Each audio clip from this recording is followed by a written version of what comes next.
Alright, so what we see here is Bosch sensor, right? Plugged in a USB carrier that's plugged into this little USB extension. In the background you can see as I move it, you can see if I move it fast, you can see it. You can see the things moving around. You can see the different plots going. One of the things this one has is this little, what they call I guess they call it the shark tank. I'm not really sure. But as you can see, as I move it around, oops, it's kind of unstable or something. I'm not really sure what the heck's going on with that. Anyway, there we go. It's back.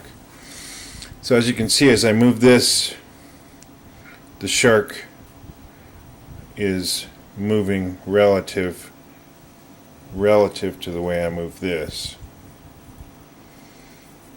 Right?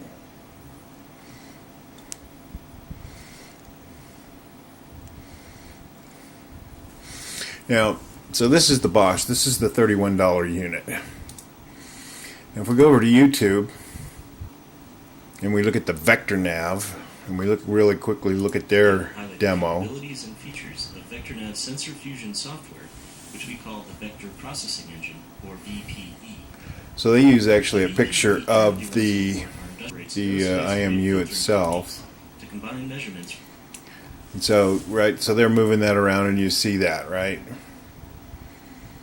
So they've got their little unit there. The on-screen representation moves in relationship to the actual sensor.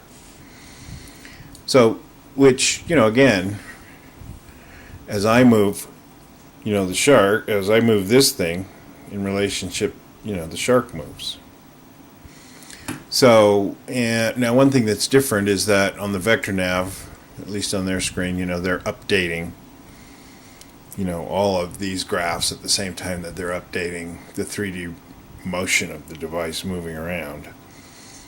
But on this one, you can see in the background that the graphs are not moving, but the shark is. So if I close the shark panel, then I get the graph updates.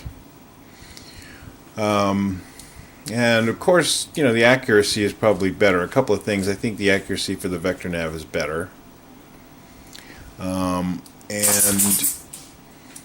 The update rate is probably better. I'm not really sure. I need to dig more into that. But one thing that's amazing to me is this $31 device